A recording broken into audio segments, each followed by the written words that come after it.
And we are back for our next installment of The Handmaid's Tale. We're going to start off on 191, which is one of the night shorter chapters, and then move quickly to Jezebel. I didn't finish Jezebel's. I just got to the part where um, we can finish it, but I'm going to go ahead and stop before the actual official chapter ends. Starting in 191.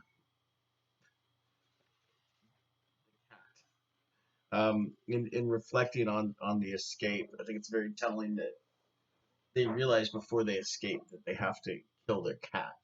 I thought about that, and I thought about in the movie that we watched, Children of Men.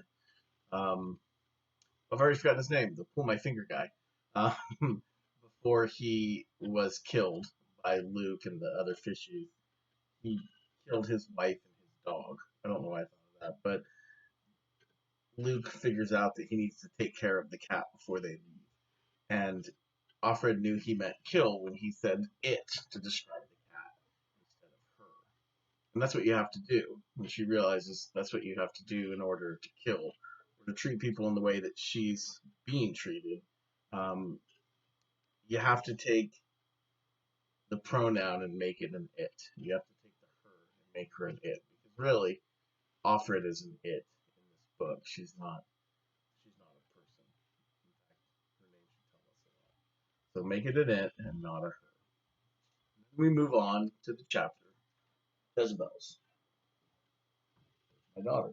Um, Biblically, a Jezebel from the Bible is just a model of what a wicked woman is.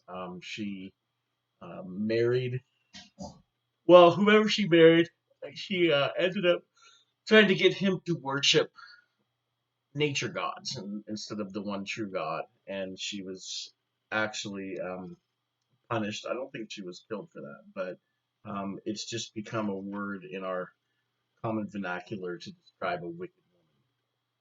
I wonder, there's a lot of words out there that describe bad words for women. How many of the same are for men? I can't think of all that many right now. There's not one word in the Bible to describe a wicked man. Cain, maybe. I don't know. Judas. That's not really a word that just means a bad man. We're walking with of Glen, and we see more bodies on the wall, and two of them at least, and one has the letter J on it. And I think too, like a Hester Prynne with the scarlet A she had to wear for her crime of adultery, and here the J. And it's interesting that it could mean any number of things. It probably does not mean Jewish or Jew because most of them were allowed to leave. They were given the choice and to go back. I assume Israel, and it could mean any number of things. She even starts to contemplate, like, it could be Jehovah's Witness. It could be any number of other things as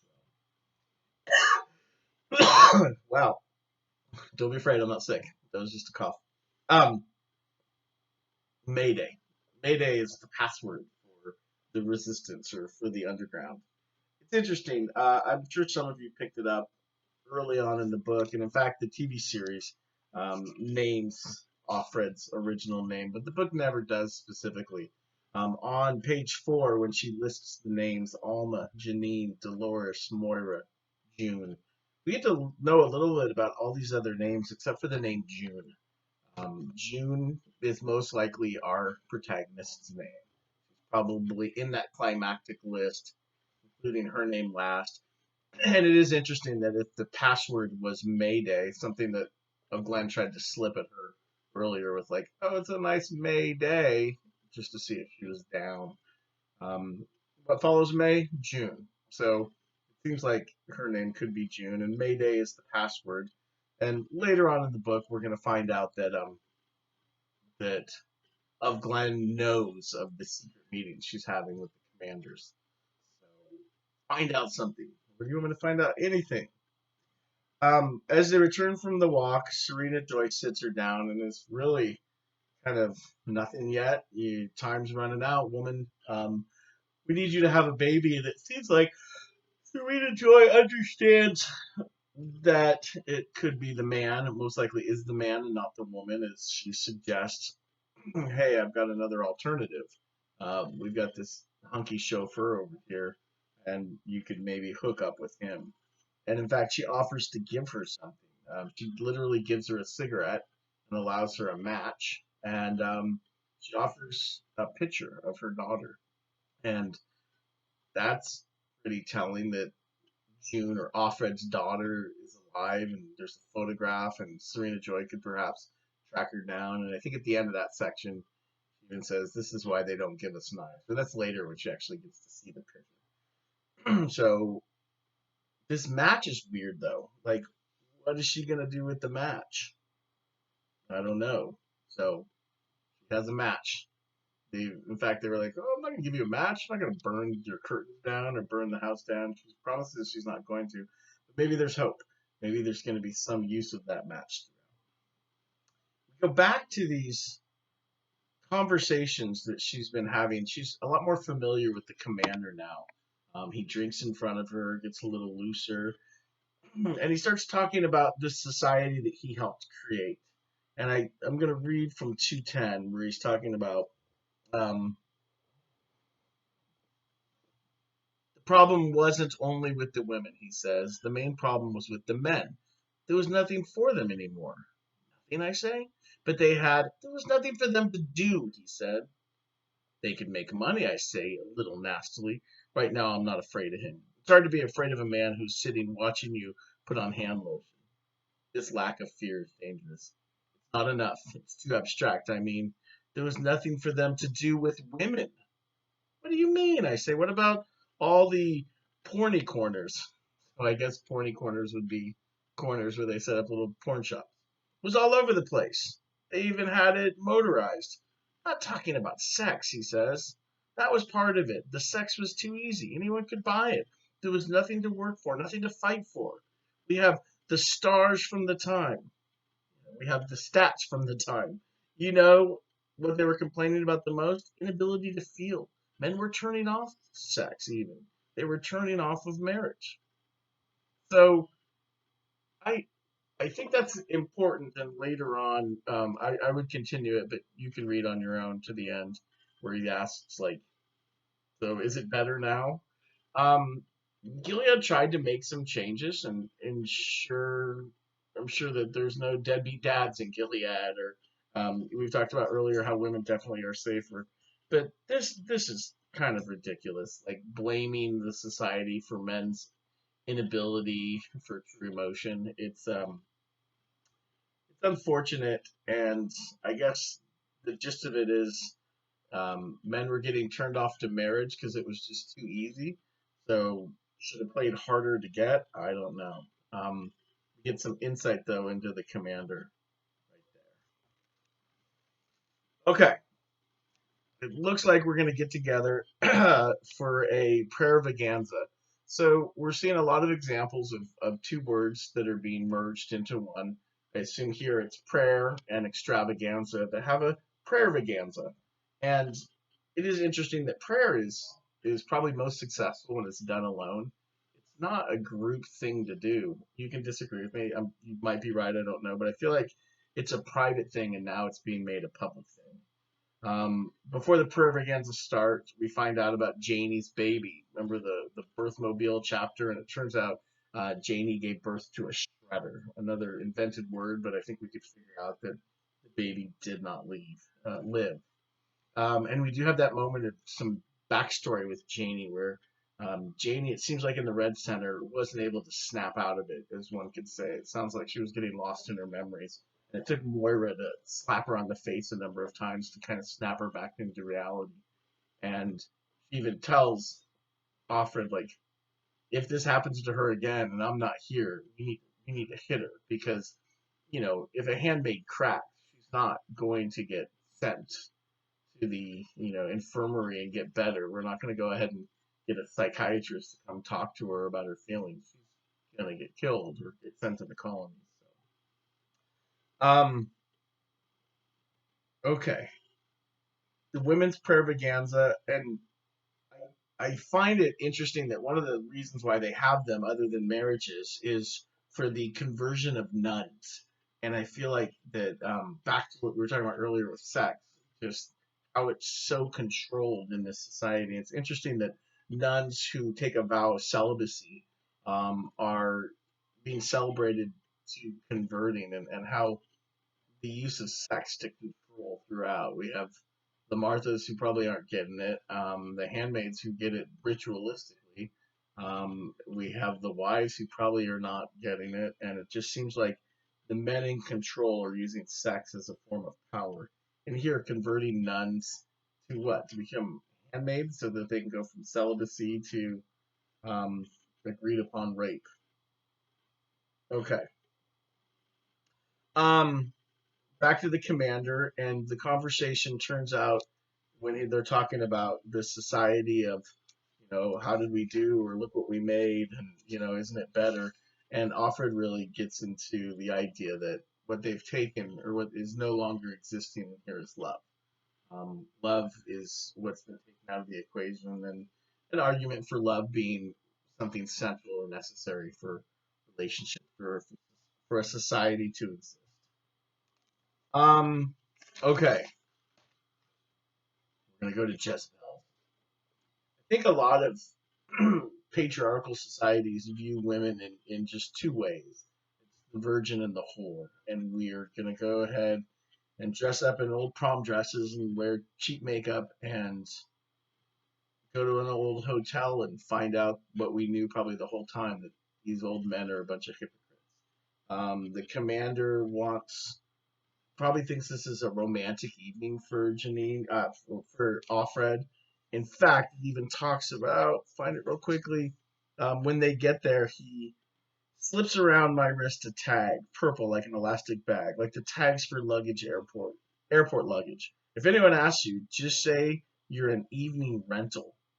And then later he steers her. Um, I don't know. That stuck with me that she was an evening rental.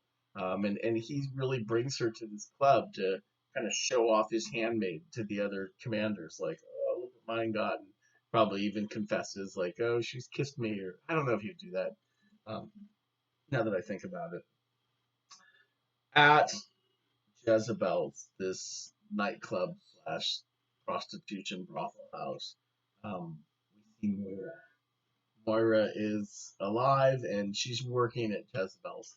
And so this becomes a big part of Jezebel's. I think maybe the most important part, because Moira has been, a foil. Before Moira, I want to get to I remember I bookmarked this and I just saw it on 237. Um, is it a club, I say? Well, that's what we call it among ourselves, the club. I thought this sort of thing was strictly forbidden, Offord says. Well, officially, but everybody's human after all. I wait for him to elaborate on this, but he doesn't. So I say, what does that mean? It means you can't cheat nature. Nature demands variety for men to stand up to reason. It's a part of the procreational strategy. It's nature's plan. Um, that's so ridiculous. And it's so ridiculous that you go back to the old ways to set up a society, and you use modern stupid psycho talk, psychos and psychology, like it's Darwinism or something like that. It's not nature to demand variety from men. Sorry, guys. That's a stupid argument. Okay, let's get to Moira. What happened to her when she escaped? Well, she did escape, and she ended up going through the female underground railroad. She had a quick stay with the Quakers, and it looks like she made it as far as Salem. Interesting that it's Salem. We think of the witch trials, before she gets caught by the eyes and she gets tortured. And instead of going to the colony, she agrees to this scenario. And she chooses Jezebel's. Now, granted, it's not the same. It's not like she had other choices. It's not like she could have chosen to just, send me to England where I can be free or something like that. It was, do you want to go to death, or do you want to go to be Jezebel's? One of the places was the colonies, and in fact, she tells Offred that she saw her mom in one of the pictures, one of the movies about the colonies as well. But there's a fatalism in Moira's voice. She's defeated. She resigns. She says, "It's not too bad, Hey, you can have cigarettes, drink alcohol, and lesbian sex. So it seems like that she is defeated. That they've conquered her, and that kills Offred right there. Um, yeah. So on 247, I find it to be a pretty not 247. What did I write down? 249. So here I am. They even give you face cream. You could figure out a way of getting in here. You have 3 or 4 good years before your snatch wears out and they send you to the boneyard. Food's not bad and there's drink and drugs if you want. And we only work nights. She's like, Moira, you don't mean that. But the passage I think that is very telling is I don't want her to be like me. Give in, go along, save her skin.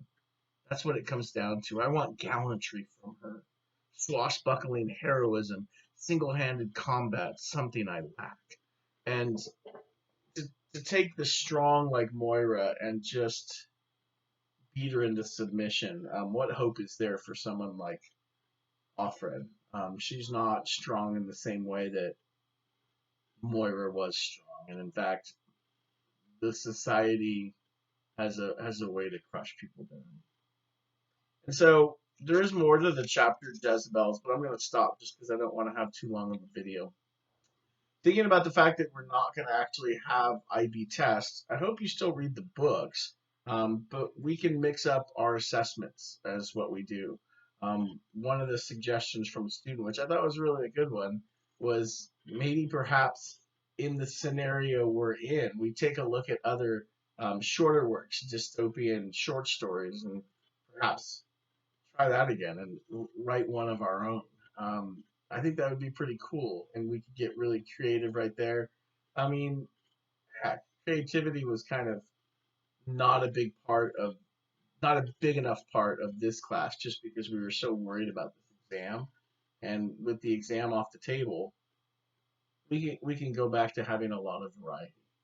So hope to see you guys soon. If we ever want to set up something where like we get to see each other's faces, I think it would be really cool. I did a poker game like that and it worked out really well. So why not do a class like that? Reach out, let me know how you're doing, and take care, everyone.